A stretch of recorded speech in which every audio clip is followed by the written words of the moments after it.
A 7-foot wall of tactical gear and rage named Roman DeLuca exploded through the mahogany doors of Creed, the city's most exclusive restaurant, instantly turning a 500 per plate evening into an execution chamber.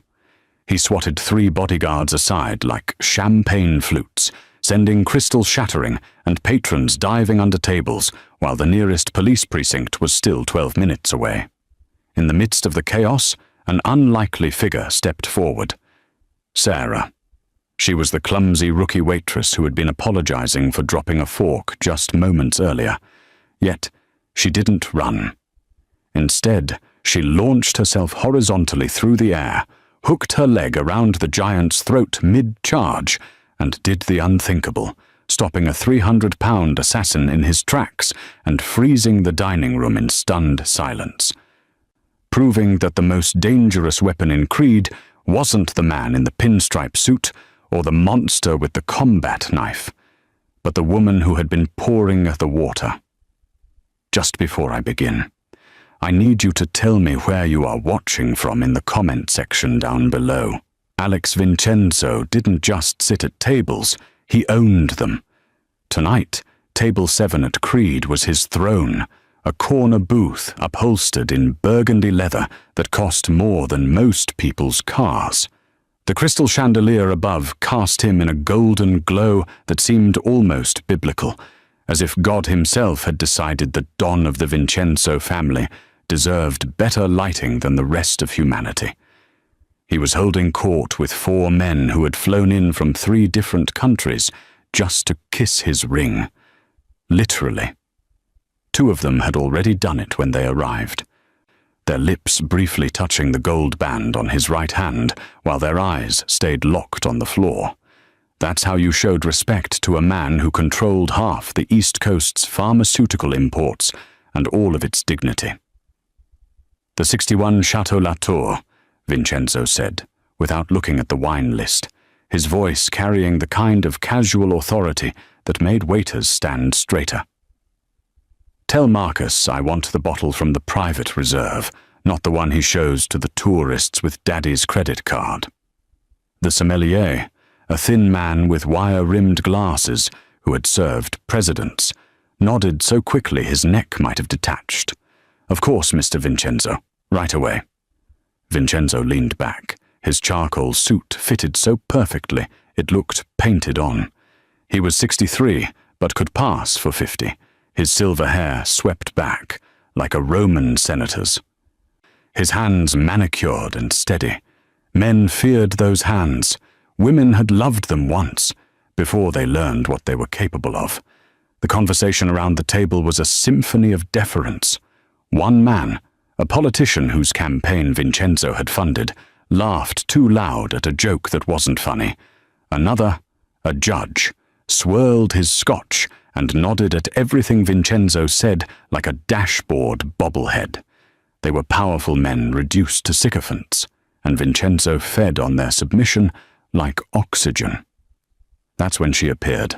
Sarah Fernandez materialized at his elbow with a tray balanced on trembling hands, her black uniform slightly too large, her blonde hair pulled back so tight it gave her a perpetual look of surprise.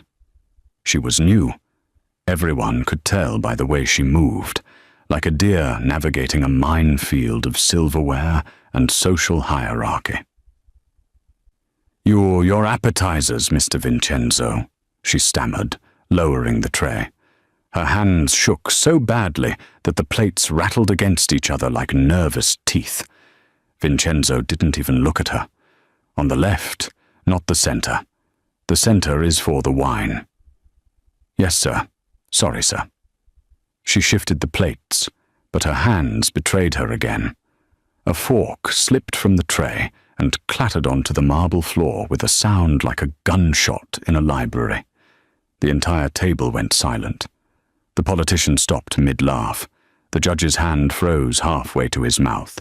Even the ambient noise of the restaurant seemed to hold its breath. Sarah's face flushed crimson.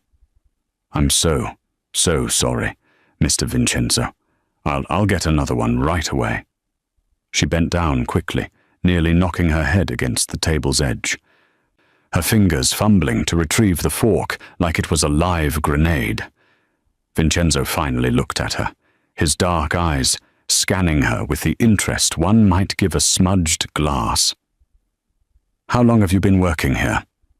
"3 weeks, sir." Her voice cracked on weeks. "3 weeks," he repeated slowly, as if tasting the incompetence. "And they put you on my table?" The manager said..." "I don't care what Marcus said." Vincenzo's voice never rose. That was the terrifying part. Men who screamed were desperate. Vincenzo never had to scream. "I care that when I come to Creed, I expect a certain level of professionalism. Do you understand what this restaurant is?" "Yes, sir." "No, I don't think you do." He leaned forward slightly, and Sarah actually took a half step back, the fork now clutched in her white-knuckled fist. "This restaurant is where deals are made that move millions of dollars, where careers are built and destroyed between the appetizer and the entree, and you're treating it like a Denny's on prom night."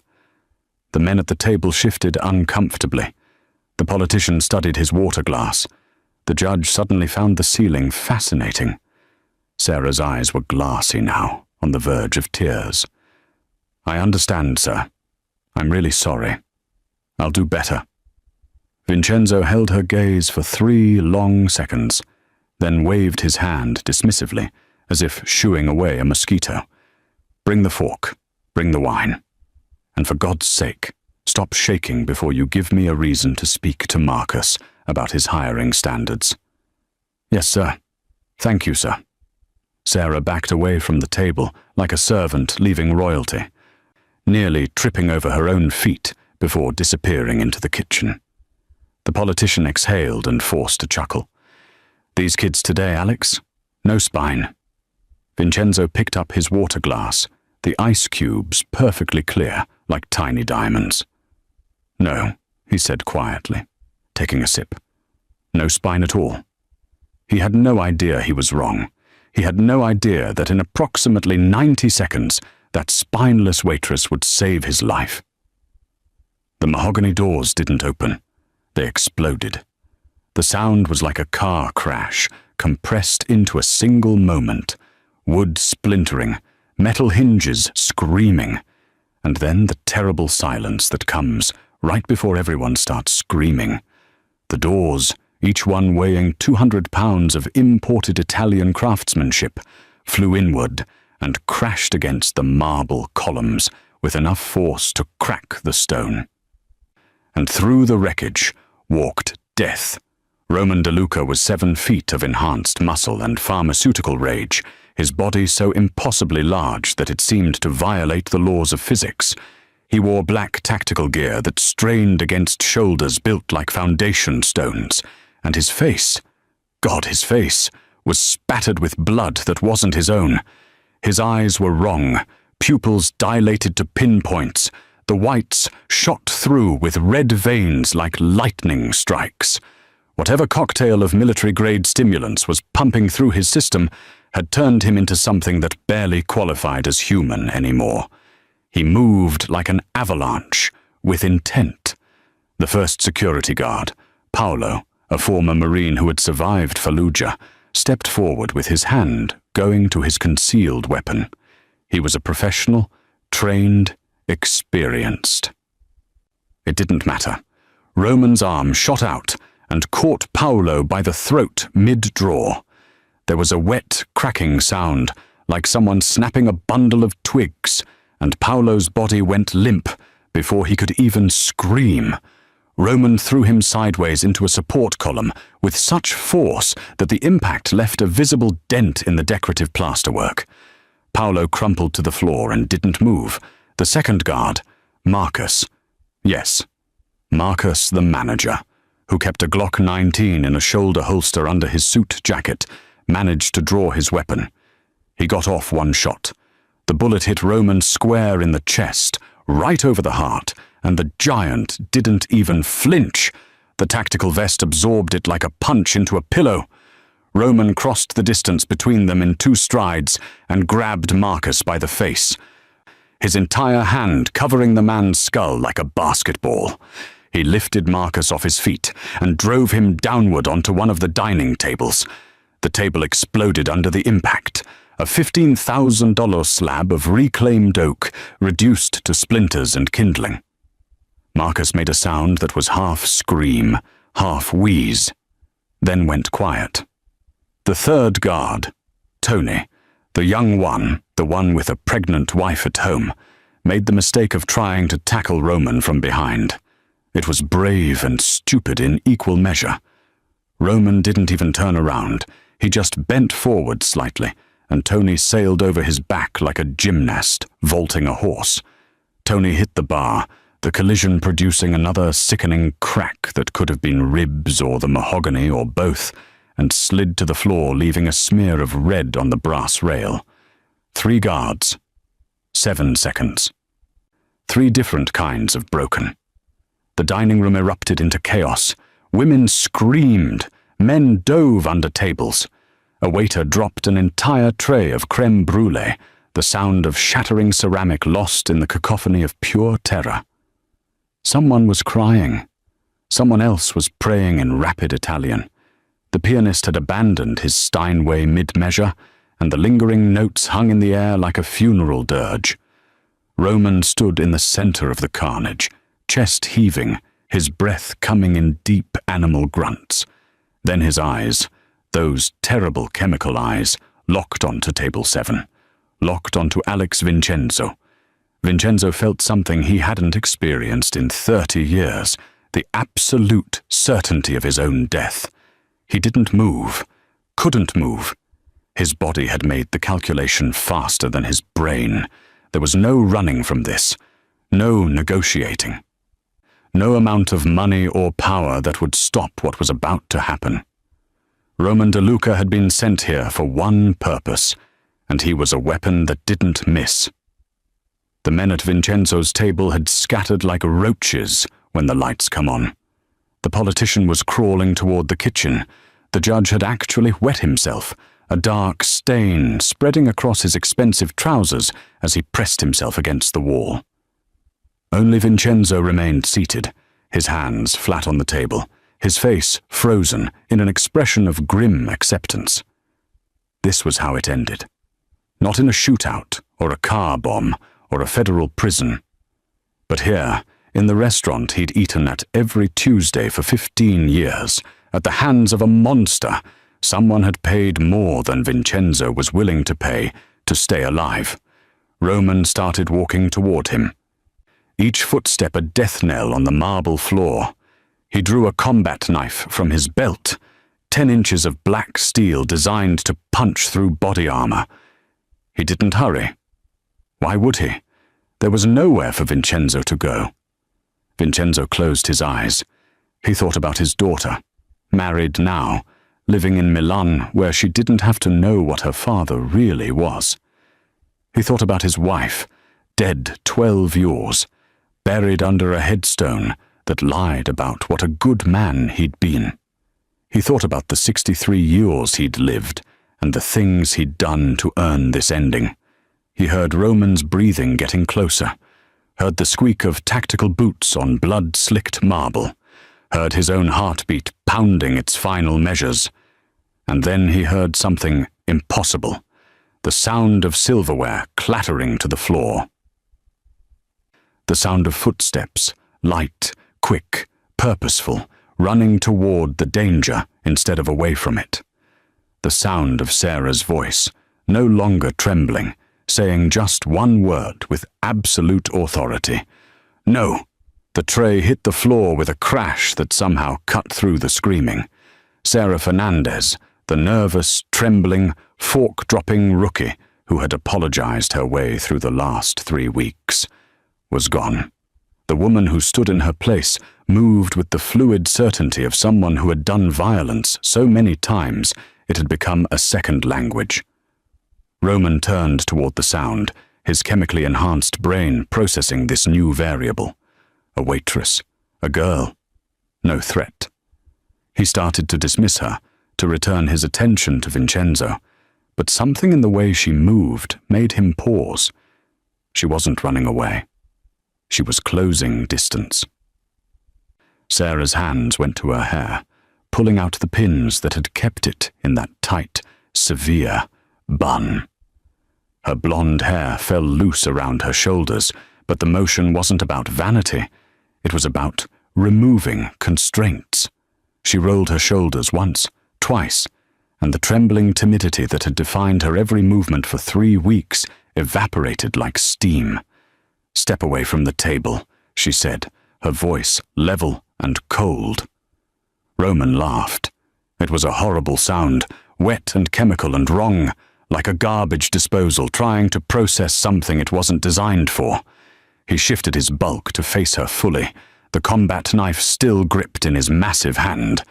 "Little girl should run," he said, his words slurred by whatever cocktail was eating his brain. "Little girl should hide." "Last chance," Sarah said. She was already moving, her feet sliding into a stance that no waitress should know, weight distributed, knees bent, hands open and ready. Roman charged. For a man his size, he moved with terrifying speed, closing the 15 feet between them in less than 2 seconds. The knife came up in a practiced arc designed to open her from hip to shoulder. It was a killing blow, and he'd done it before, muscle memory written in other people's blood. Sarah didn't retreat. She exploded forward. At the last possible moment, she dropped into a slide, her body going horizontal as she passed beneath his reaching arm. Her leg shot out and hooked behind his knee, the only joint on his massive frame that had to obey physics.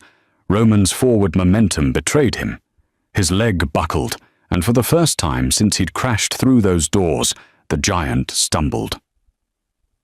But Sarah wasn't done. As Roman fought for balance, she used his own body as a springboard, one foot planting on his bent knee, the other on his hip, and then she was airborne, twisting in mid-flight like a trapeze artist who'd learned to fly in darker, bloodier circuses. Time seemed to fracture. The remaining patrons who hadn't fled watched in paralyzed disbelief. Vincenzo, his eyes now open, stared with the expression of a man watching his own execution get interrupted by something he couldn't process. Sarah's leg whipped around Roman's neck like a python, her body perpendicular to his, suspended in the air for one crystalline moment. A water glass fell from a nearby table in slow motion. A fork clattered against a plate. Someone's champagne flute toppled and rolled, then gravity reasserted itself. Sarah used every ounce of her momentum and torqued her body with brutal efficiency. Roman's head snapped sideways with enough force to make his neck vertebrae pop like bubble wrap. His massive frame, already off balance, went with it. 7 feet and 300 pounds of enhanced muscle crashed to the marble floor with the sound of a grand piano being dropped from a second-story window. The entire restaurant shook. Sarah landed in a crouch, 5 feet away, perfectly balanced, her breathing controlled and steady. Her uniform was torn at the shoulder, and there was a thin line of blood on her forearm, where Roman's knife had come closer than she'd wanted. But she was up and ready before Roman even stopped sliding across the blood-slicked floor. For 3 seconds, nobody moved. Nobody breathed. Roman lay sprawled on his back, staring at the chandelier with eyes that couldn't quite focus. His hand still gripped the knife, but weakly now, his enhanced nervous system trying to reconnect signals that Sarah had just scrambled. He wasn't unconscious. The drugs in his system wouldn't allow that. But he was rebooting, his brain trying to understand how a 120-pound waitress had just put him on the ground. Sarah straightened slowly, her eyes never leaving him. The transformation was complete. The woman standing in the ruins of Creed's dining room bore no resemblance to the girl who had dropped a fork 10 minutes ago. Her posture was different. Her expression was different. The entire frequency she operated on had shifted to something primal and precise. She looked at Vincenzo, who was still frozen at his table, his mouth actually hanging open. "Get behind the bar," she said. Not a request, an order.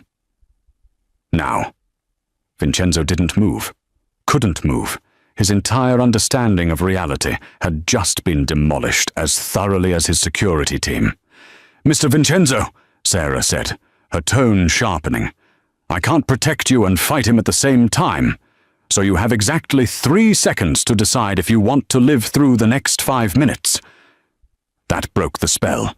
Vincenzo scrambled out of the booth with none of his earlier dignity, actually tripping over his own feet in his haste to put the marble bar between himself and Roman De Luca.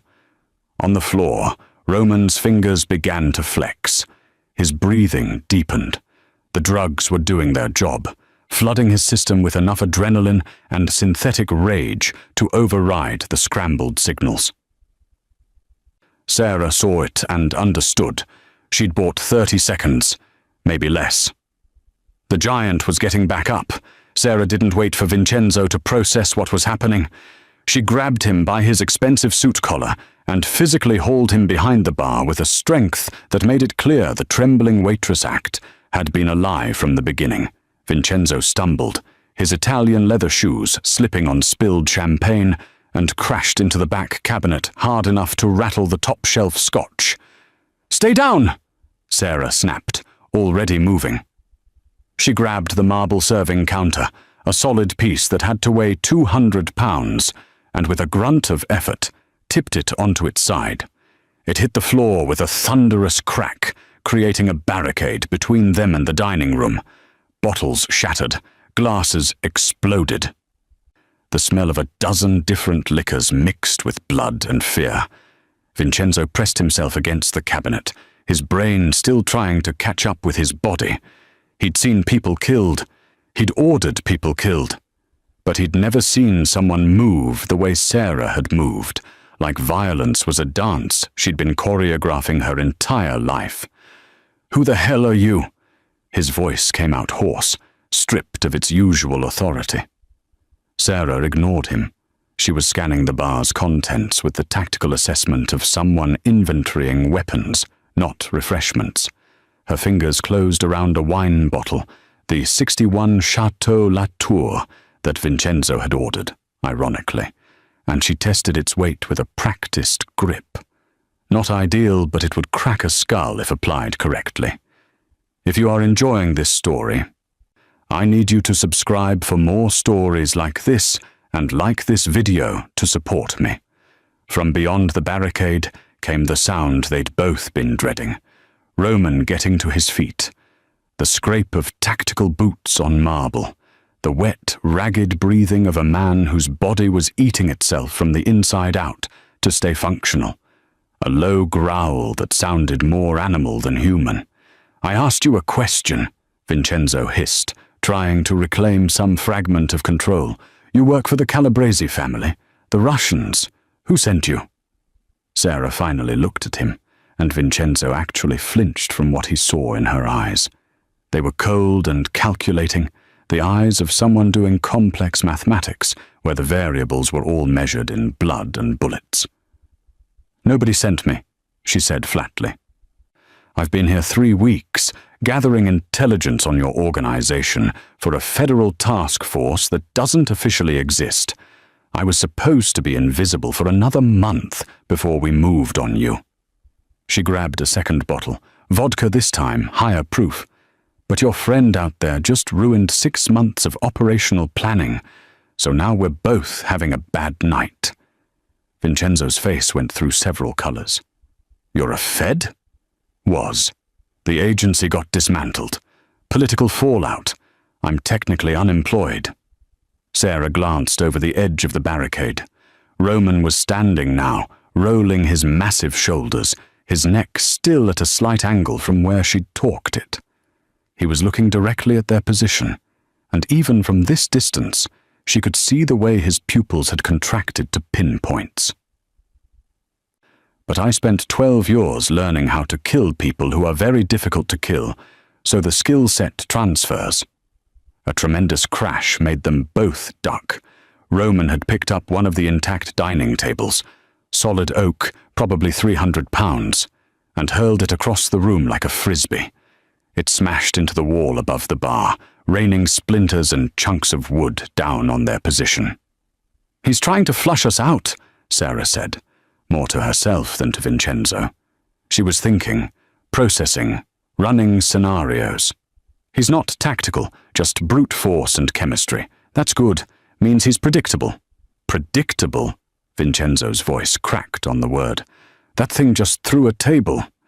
"Yeah, and he threw it at where we are, not where we're going to be." Sarah started pulling down bottles, lining them up.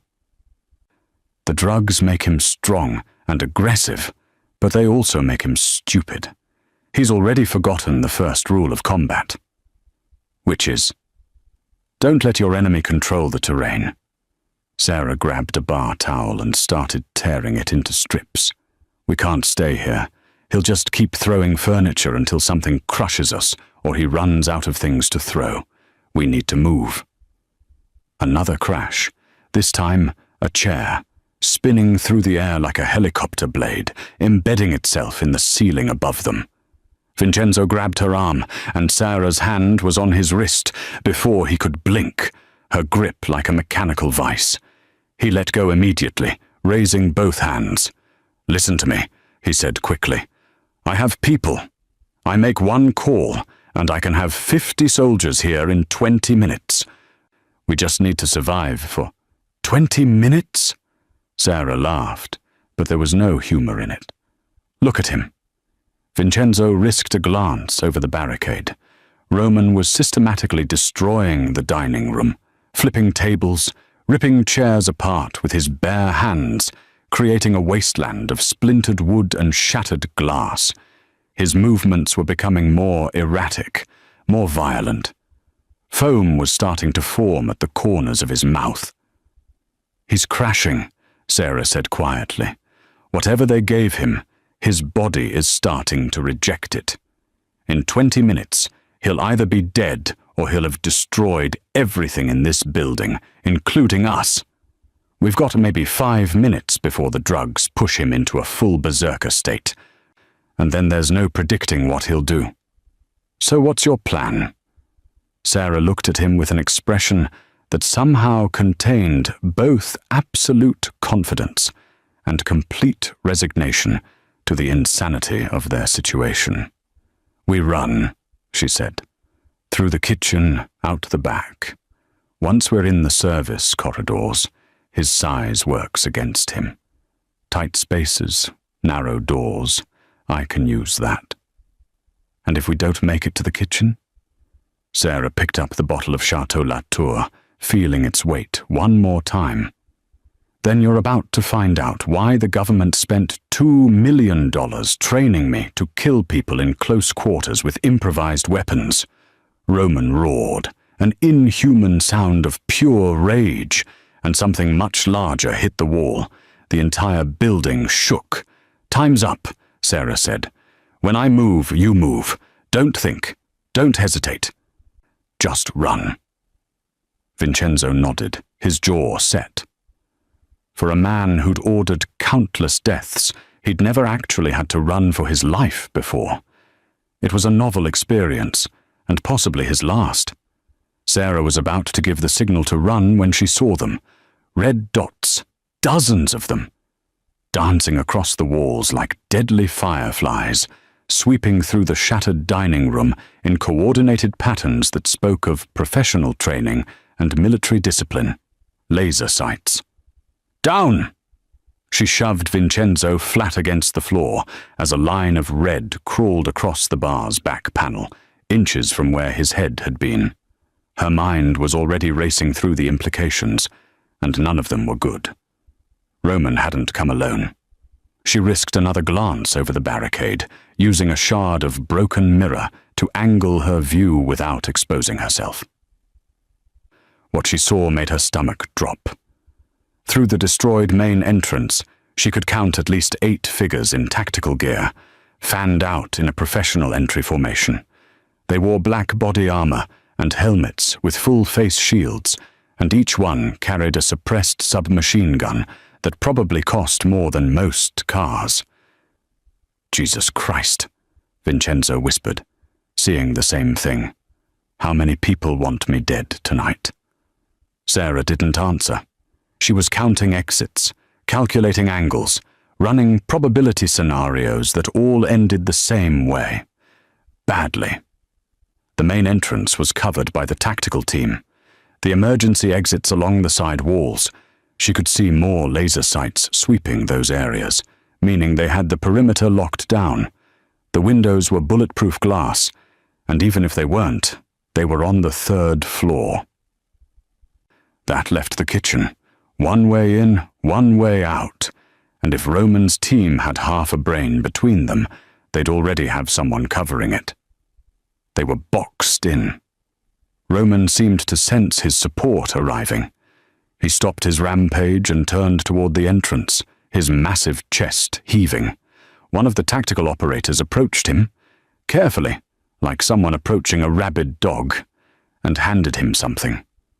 Sarah's enhanced vision caught the glint of metal. A radio earpiece. Roman shoved it in his ear, and even from across the room, Sarah could see his expression change. The berserker rage focused into something more dangerous. Directed purpose. He nodded once, twice, and pointed directly at the bar where she and Vincenzo were hiding. "They're coordinating," Sarah said, mostly to herself. She was already pulling back, reassessing everything. This isn't just an assassination, it's a professional extraction team. Extraction? Vincenzo's face had gone pale. "They want to take me alive. Not you." Sarah's jaw tightened. "Me." The pieces were clicking together now, forming a picture she really didn't like. Roman wasn't here to kill Vincenzo. He was bait. The real target had always been Sarah, or whoever was deep cover in this restaurant. Someone had burned her. Someone knew exactly who she was and had orchestrated this entire clusterfuck to draw her out. And she'd walked right into it. A voice echoed through the dining room, amplified by a speaker system that made it sound like God announcing the apocalypse. It was male, calm, with a slight European accent she couldn't quite place. Sarah Fernandez, former Special Activities operative. Codename Sparrow. The voice paused, letting that sink in. "We know who you are. We know what you can do. And we know you're behind that bar with Mr. Vincenzo." Sarah closed her eyes briefly. Sparrow. She hadn't heard that name in 2 years, not since the agency had been dissolved, and she'd been cut loose with a fake identity and a warning to disappear. Someone had kept very good records. "We're not here for Vincenzo," the voice continued, almost conversational. "Frankly, we don't care if he lives or dies. We're here for you. Come out peacefully, and we'll let everyone else in this building walk away. Keep hiding, and we start executing the civilians we have zip-tied in the coat room. Your choice. You have 60 seconds. Vincenzo stared at her, his face a mask of disbelief and growing fury. "This is about you. I'm about to die because of you." "Shut up," Sarah hissed. Her mind was working through options at computer speed. They had hostages. That changed everything. She could fight her way out, maybe, but not while protecting Vincenzo, and not while innocent people were being held at gunpoint. More red dots swept across their position. She counted the patterns, the intervals. 8 operators, probably ex-military, definitely well-funded. Roman as their battering ram. Unknown number covering the exterior exits. Professional comms and coordination. This wasn't a hit. It was a net. And she was the fish. 45 seconds, the voice announced cheerfully. Sarah looked at the kitchen door, 20 feet away across open floor that was now covered by at least 4 different firing angles. Even if she could cross that distance, and that was a big if, Roman was positioned directly between them and freedom, and he'd recovered enough that his hands had stopped shaking. She looked at Vincenzo, who was pressed against the cabinet, his expensive suit soaked with spilled alcohol, and his face showing something she'd never seen there before. Genuine terror. She looked at the bottles lined up beside her, the improvised weapons that wouldn't do shit against body armor and automatic weapons. 30 seconds. A laser sight found its way over the barricade, painting a red dot on the wall above Vincenzo's head. Then another. Then 3 more. They were triangulating, showing her exactly how many angles of fire they had established. It was a professional's way of saying, "We own this room." 20 seconds. Sarah closed her eyes and did something she hadn't done in 5 years of covert operations. She prayed. Not to God. She'd stopped believing in that during her 3rd Black Op, but to luck, to chaos, to whatever force in the universe occasionally let the underdog win. 10 seconds. She opened her eyes and looked at Vincenzo, really looked at him. A murderer, a drug lord, a man responsible for countless deaths. She should let them have him. Should use him as a distraction and rabbit for the kitchen while they were busy shooting him. But that's not what sparrows did. Sparrows saved people, even when those people didn't deserve it. Even when it was going to get her killed. "Time's up," the voice said. And then the lights went out. The lights didn't go out by accident. Sarah had seen the emergency power panel behind the bar during her 3 weeks of careful observation, mapping every inch of Creed's layout like her life might depend on it. Turns out it did. The moment darkness swallowed the dining room, she was already moving, her hand finding Vincenzo's collar in the blackness with the certainty of muscle memory. "Go!" she hissed, hauling him forward. The tactical team's night vision would kick in within seconds, but seconds were all she needed. She knew this room in the dark, had practiced walking it blindfolded during her overnight cleaning shifts when she was supposed to be mopping floors. She knew the overturned chair at 10 o'clock, the shattered table at 2, the exact path through the debris field that wouldn't slow them down. Vincenzo stumbled beside her, his expensive shoes sliding on blood and champagne, but Sarah's grip kept him upright and moving. Behind them, she heard shouting, professional, clipped commands in tactical shorthand, and the whir of night vision equipment powering up. Then Roman roared, and the sound was so close it raised every hair on Sarah's neck. They hit the kitchen doors at a full sprint. Sarah led with her shoulder, and the double doors exploded inward, carrying them from darkness into a landscape of gleaming steel and industrial fire. The kitchen was still fully lit, running on a separate circuit, and the sudden brightness was blinding after the darkness of the dining room. The heat hit them like a physical wall. Every burner was still on, flames licking up from gas ranges in blue and orange columns. A pot of something had boiled over, sending steam billowing toward the ventilation hoods. The industrial ovens radiated waves of heat that made the air shimmer. Someone had abandoned a sauté pan on high flame, and whatever had been in it was now charcoal, sending up black smoke that the overwhelmed ventilation system couldn't quite clear. The chefs were long gone. Sarah could see evidence of their panicked flight, a knife dropped mid-chop, vegetables scattered across a cutting board, a door to the walk-in freezer standing open with vapor spilling out like ground fog. They'd run the moment the shooting started, which was the smartest thing anyone had done all night. "Keep moving," Sarah commanded, dragging Vincenzo deeper into the kitchen. Her eyes were already cataloguing the environment, transforming a commercial kitchen into a battlefield. The steel prep tables could provide cover. The hanging pots and pans could be weapons or distractions. The industrial stoves were hazards that cut both ways. They made it to the far end of the kitchen, near the pastry station, before the doors behind them crashed open. Roman filled the doorway like a nightmare given physical form, his silhouette backlit by the darkness of the dining room. He had to duck to fit through the frame, his shoulders so broad they nearly touched both sides.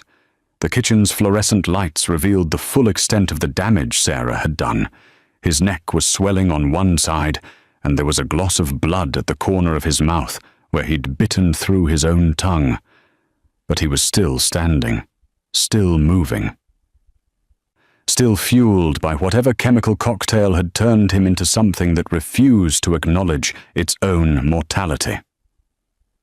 "Behind the line," Sarah said to Vincenzo, pointing to the row of industrial stoves that separated the prep area from the cooking stations. It wasn't much cover, but it was something. Vincenzo didn't argue. For a man who'd spent his life giving orders, he was learning quickly how to take them. Sarah grabbed a chef's knife from the magnetic strip on the wall, 10 inches of German steel, perfectly balanced, sharp enough to split atoms. It felt good in her hand. Familiar. She'd trained with knives before she'd learned to use guns, back when the agency still believed in quiet solutions to loud problems. Roman took a step into the kitchen, and another, his boots leaving bloody prints on the white tile floor. He'd picked up a meat cleaver somewhere, a massive thing designed for breaking down whole animal carcasses, and it looked almost proportional in his enormous hand. "Little bird," he growled, his voice slurred and wet. "Nowhere to fly now." Sarah didn't respond, didn't waste breath on witty comebacks or tactical assessments. She just moved, circling to put the center prep table between them, her weight balanced on the balls of her feet. The kitchen's heat wrapped around her like a second skin, and she could feel sweat already starting to bead on her forehead. The tactical team would be coming through those doors any second. She could hear them organizing in the dining room, their professional calm a stark contrast to Roman's chemically induced rage. But they were being cautious now, probably recalibrating after she'd killed the lights. That bought her maybe 30 seconds before this became a shooting gallery. 30 seconds to put down a 7-foot monster with a cleaver. She'd worked with worse odds. Roman lunged, faster than something his size should move, bringing the cleaver down in an overhead chop that would have split her skull like a melon. Sarah twisted sideways, feeling the displaced air as the blade whistled past her ear and embedded itself in the prep table with a sound like a gunshot. The table was industrial steel. The cleaver sank 3 inches deep. Roman tried to pull it free, and in that half-second of distraction, Sarah struck. Her knife flashed out, targeting the exposed tendon above his boot, looking for the spot where Achilles had learned his lesson the hard way. The blade bit deep, and for the first time, Roman actually screamed. Blood sprayed across the white tile, arterial red against sterile white, and Roman's leg buckled, but he didn't go down. The drugs wouldn't let him. Instead, he pivoted on his good leg and backhanded Sarah with enough force to send her flying into a rack of hanging pots. She hit hard, and the world became a cacophony of clanging metal and ringing bells that weren't really there. Her vision doubled, then tripled, and she tasted copper in her mouth. Through the haze, she saw Roman limping toward her, leaving a trail of blood, his face twisted into something that might have been a smile if it wasn't so terrible. Behind him, tactical lights swept through the kitchen doors. Time was up. The tactical team stopped at the kitchen entrance. Sarah saw it through the spinning chaos of her concussion, the lead operator raising a closed fist, the universal signal for halt. They had Roman between them and their target, and even with night vision and body armor, nobody wanted to accidentally shoot their own battering ram. The hesitation bought her maybe 10 seconds. She used them to not die. Rolling sideways through the hanging pots, Sarah grabbed the edge of the industrial sink and pulled herself up. Her head was screaming, Her ribs felt cracked where she'd hit the rack, and she could taste blood. But she was vertical, and vertical meant functional. Roman was limping toward her, his ruined Achilles tendon leaving a Rorschach pattern of blood across the tile. The wound should have dropped him, would have dropped any normal human. But whatever cocktail was eating through his system had shut off his pain receptors and replaced them with pure, chemical hatred.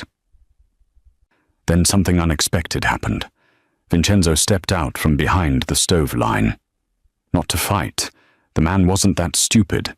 But he was holding something. One of the propane torches the pastry chefs used for creme brulee.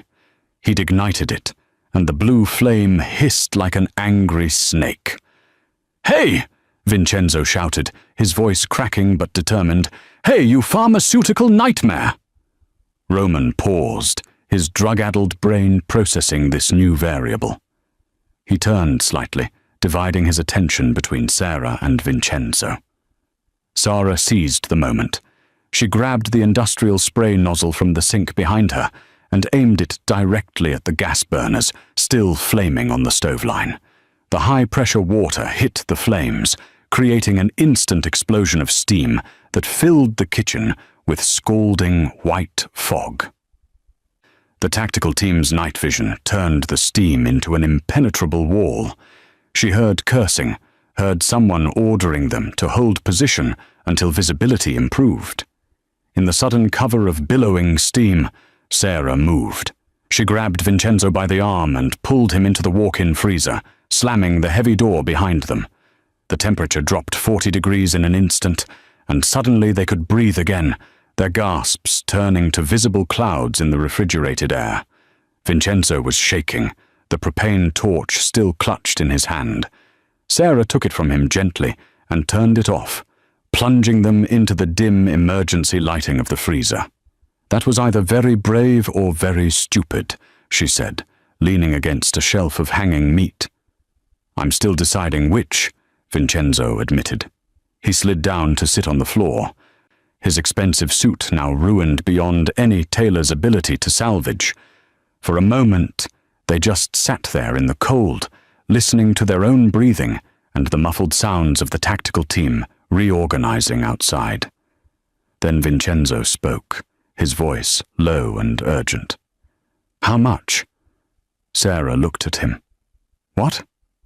How much do they want for you? There's always a number." He was reaching for his inside pocket, pulling out a phone with a cracked screen.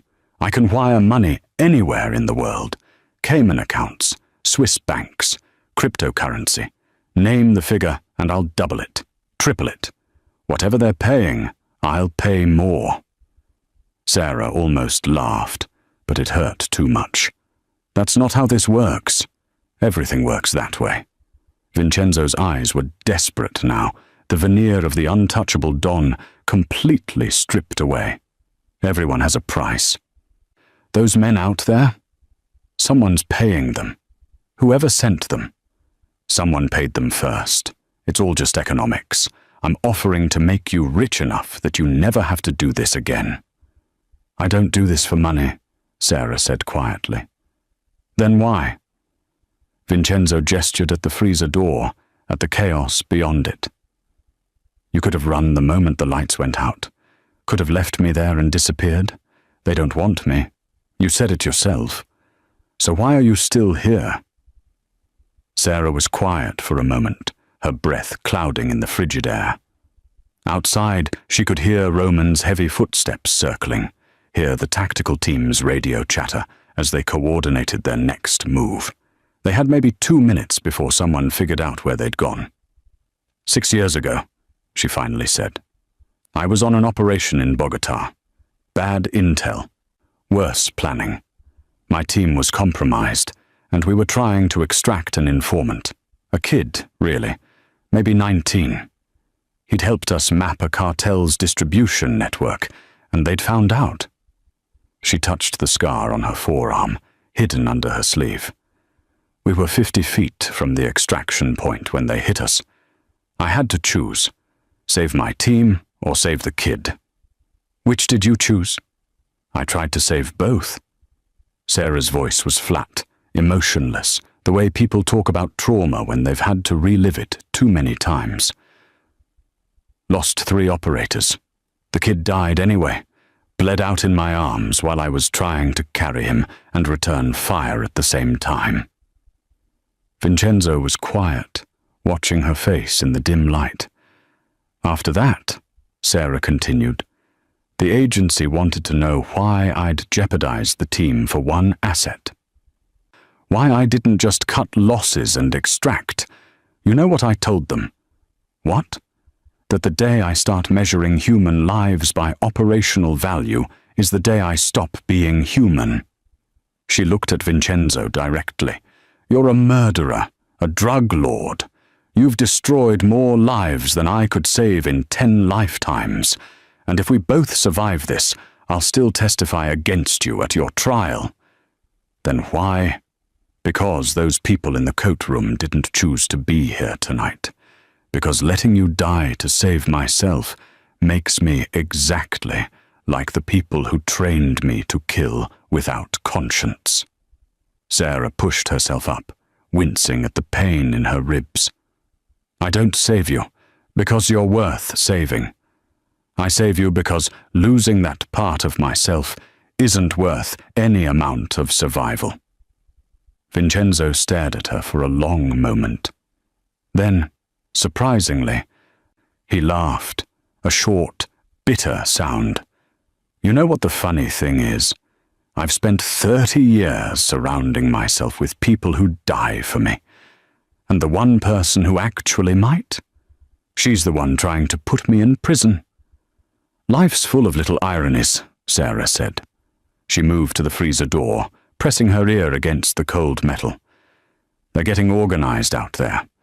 We've got maybe 90 seconds before they breach this door. So what's the plan? Sarah pulled the chef's knife from where she'd tucked it in her belt. The blade was still stained with Roman's blood. We stop running, she said, and we end this. The freezer door exploded inward with a force that sent frozen vapor billowing into the kitchen like a special effect from hell. Roman had stopped trying to be subtle. He'd simply grabbed the industrial handle and ripped the entire locking mechanism out of the doorframe, twisted metal screaming in protest. Sarah had anticipated this. She and Vincenzo were already moving, having positioned themselves on either side of the door. As Roman's massive frame filled the opening, Sarah struck first, not at him, but at the environment. She grabbed the CO2 fire extinguisher, mounted on the wall, and discharged it directly into his face at point-blank range. The blast of compressed gas and chemical powder wasn't meant to hurt him. It was meant to blind him. Roman stumbled backward, clawing at his eyes, and Sarah used those precious seconds to put distance between them. She pulled Vincenzo toward the center of the kitchen, to the main cooking line where fire still danced on burners and steam still rose from forgotten pots. The tactical team was fanning out behind Roman, but they couldn't get a clean shot, not with their giant asset thrashing around like a tornado. Sarah had maybe 30 seconds before they repositioned and turned this into a firing squad. Roman cleared his vision faster than she'd hoped, shaking his head like a dog shedding water. When he focused on her again, there was something new in his expression. Not just rage, but respect. She'd hurt him. Multiple times. Nothing in his chemical-soaked brain had prepared him for prey that fought back this effectively. He charged, and the kitchen became a battlefield measured in inches and seconds. Sarah grabbed a pot of boiling stock from the stove and hurled the contents at him. The scalding liquid hit his chest and face, and this time, finally, he actually reacted to pain. The scream was animal, primal, the sound of nerves that even military-grade stimulants couldn't completely silence. But he kept coming. Sarah dove under the prep table as Roman brought his fist down where she'd been standing. The stainless steel surface cratered under the impact, the metal actually folding inward. If that had connected with her skull, there wouldn't have been enough left to identify. She rolled, came up on the other side, grabbed a cast-iron skillet from the hanging rack. 12 pounds of solid metal, hot from sitting near the stove. She swung it in a tight arc that would have made a tennis pro proud, connecting with Roman's already injured knee. The crack was audible even over the chaos. Roman's leg buckled, and for the first time, he actually went down to one knee. Sarah didn't hesitate. She vaulted onto the prep table, using it as a springboard, and launched herself at the hanging pot rack above Roman's head. Her hands found the steel bar, and she used her momentum to swing her entire body forward, both feet connecting with Roman's face in a devastating double kick. It was like kicking a concrete wall. Pain shot through her ankles and up her legs, but Roman's head snapped back, blood spraying from his nose.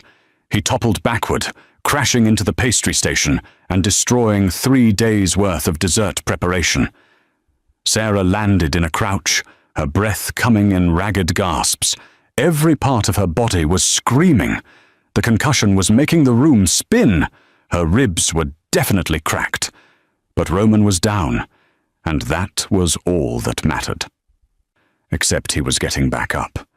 "You have got to be kidding me," Sarah muttered. The tactical team was moving now, trying to get angles on her. She saw laser sights sweeping across the kitchen, and she knew her luck was running out.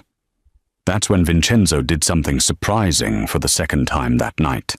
He grabbed the propane torch he'd been carrying earlier, reignited it, and touched the flame to the industrial deep fryer that someone had left on. The oil inside was well past its smoking point, and the effect was immediate and catastrophic. The fryer erupted in a column of flame that licked the ceiling, setting off the sprinkler system. Water began raining down, mixing with the grease fire to create even more chaos. The tactical team scattered, shouting warnings about the fire spreading. In the confusion, Sarah saw her opening. Roman was on his feet again, but he was struggling now. Blood loss, chemical crash, and accumulated damage were finally overwhelming even his enhanced physiology.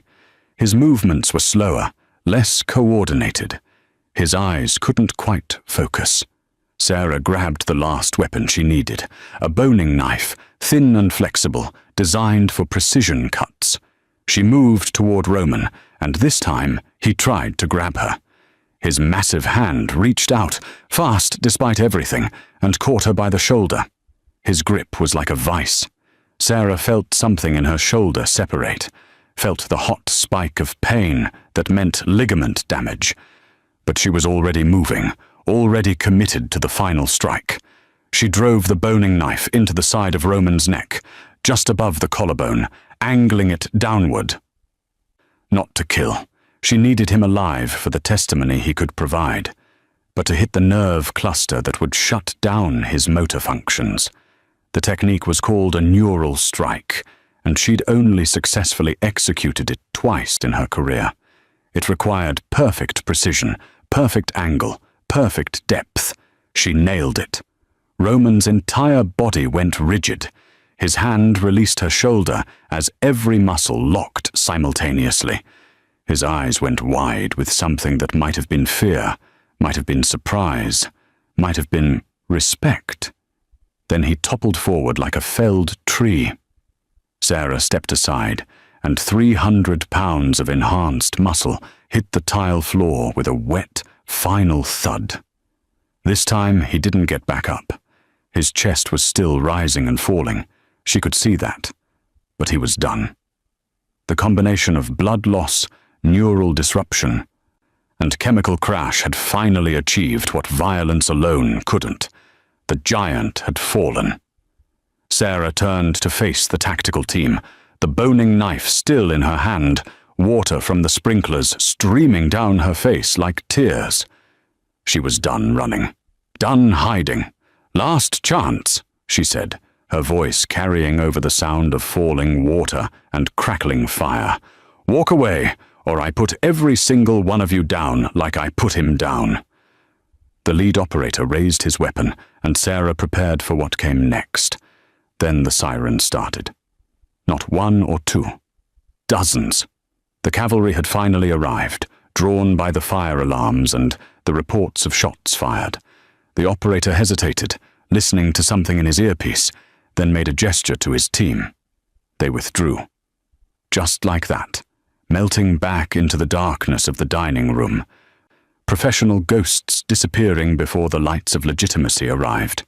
Sarah stood there in the ruined kitchen, water streaming down, holding a knife, standing over the body of a giant, and realized she'd actually survived. She'd actually won. The sirens were getting louder, multiplying like electronic insects, converging on Creed from every direction. Sarah could hear the screech of tires, the slam of car doors, the sharp commands of officers establishing a perimeter. In approximately 90 seconds, this kitchen would be full of police, paramedics, and questions she couldn't answer without destroying what was left of her cover. She looked down at Roman's massive form sprawled across the tile, water from the sprinklers pooling around him like a moat. His chest was still rising and falling. Shallow, irregular breaths that meant his body was fighting to stay functional, despite everything she'd done to it. He'd live, probably, long enough to be arrested, processed, and turned into leverage against whoever had sent him. That would have to be enough. Vincenzo was leaning against the prep table, his suit jacket torn, his face streaked with soot and blood that might or might not be his own. He was staring at Roman with the expression of a man watching his entire worldview collapse in real time. For 30 years, he'd believed that power was money, influence, and the ability to make people disappear. Tonight had taught him that power could also be a 120-pound woman with a boning knife and the training to know exactly where to put it. "We need to get our stories straight," Vincenzo said, his voice hoarse from smoke inhalation. "The police will want to know." "You don't know me," Sarah interrupted, already moving toward the back of the kitchen. "You've never seen me before tonight. I was just a waitress who got lucky." "Lucky?" Vincenzo gestured at the devastation around them, the broken equipment, the fire damage, the unconscious giant. "You call this lucky? Compared to the alternative?" Sarah was at the emergency exit now, the one that led to the service corridor and the freight elevator. She could hear voices in the dining room, officers beginning their sweep. "Yes, I call this very lucky." She reached up and untied her apron, the black fabric now stained with blood, grease, and enough evidence to put her at the scene for years of forensic analysis. She folded it carefully, almost ritualistically, and set it on the stainless steel counter near the door. "Wait," Vincenzo said, taking a step toward her. "I need to know." "You need to forget," Sarah cut him off. Her hand was on the door handle now, and she could feel the clock running out. 30 seconds, maybe less. "Tonight, Roman DeLuca attacked your restaurant. Your security team fought bravely. Some waitress, you never caught her name, helped during the chaos, then disappeared in the confusion. That's the only story that keeps both of us breathing." Vincenzo's jaw worked, a dozen questions trying to force their way out. "The federal case against me. You said you were gathering evidence." "I was." Sarah met his eyes, and something passed between them. Not quite understanding, not quite trust, but maybe the beginning of mutual respect between two people who'd survived impossible odds together. But the agency that was building it doesn't exist anymore. And the woman who was collecting that evidence? She died tonight in the chaos. You're going to get away with everything you've done, Mr. Vincenzo. Consider it a gift." "A gift?" His voice rose slightly, colored with something that might have been anger or might have been desperation. You spent 6 months trying to destroy me. I spent 6 months documenting your crimes so justice could be served through proper channels. Sarah's hand tightened on the door handle. 15 seconds. But tonight taught me something. The world isn't neat. Justice isn't clean. And sometimes the right choice is letting the guilty man live so that innocents don't die in the crossfire. She paused. The people in that coat room get to go home to their families because I made that call. That's worth more than putting you in prison. The voices in the dining room were getting closer. She could hear an officer directing others toward the kitchen, hear the crackle of police radios coordinating their sweep. I never even knew your real name, Vincenzo said quietly. Sarah allowed herself the ghost of a smile. Yes, you did. It was on my name tag, Sarah. That part was true. She pushed the door open, and cool air from the service corridor rushed in to mix with the heat and smoke of the kitchen. Live better, Mr. Vincenzo, or at least try not to die worse. Will I see you again? God, I hope not. She stepped through the door and let it swing shut behind her. The last thing Vincenzo saw was her silhouette disappearing into the darkness of the corridor, moving with that same purposeful grace that had saved his life. And then she was gone. He stood there for a moment, alone in the ruined kitchen with an unconscious giant and the sound of sirens screaming their arrival. Then he looked down at the apron she'd left behind, folded neatly on the counter like a flag at a military funeral. The name tag was still pinned to it. Sarah F. Employee, NIFRA 2847. 3 weeks of service at Creed. The kitchen door burst open, and police flooded in with weapons drawn, shouting commands, demanding he get on the ground. Vincenzo complied without resistance, his hands raised, his movements slow and deliberate. As they cuffed him, just procedure, they assured him. Just until they sorted everything out, his eyes kept drifting back to that apron. 2 hours later, after the statements had been taken, and the crime scene had been documented, and Roman De Luca had been loaded into an ambulance under armed guard, Vincenzo was finally allowed to leave. The detective in charge, a tired woman with sharp eyes, had asked him about the mysterious waitress who'd been mentioned by several witnesses. I don't know, Vincenzo had said, and it was almost the truth. Everything happened so fast. I never got a good look at her face. The detective had nodded, making notes, clearly skeptical but lacking evidence to push harder. If you remember anything else, give us a call. Of course, detective. Now Vincenzo stood outside Creed as dawn broke over the city, painting the sky in shades of gold and pink that seemed obscene given the violence of the night. His restaurant, his throne room, was a crime scene now, wrapped in yellow tape and swarming with investigators. It would be months before it reopened, if it ever did. His phone buzzed. Messages from his lieutenants, his lawyers, his various legitimate and illegitimate business partners, all wanting to know what had happened, if he was safe, what this meant for their operations. He ignored them all. Instead, he thought about a woman who could have let him die, should have let him die, but had chosen instead to become a shield between him and death. A woman whose real name he'd never know, whose face he'd barely seen clearly in the chaos, who disappeared like smoke the moment the sirens arrived. He thought about what she'd said.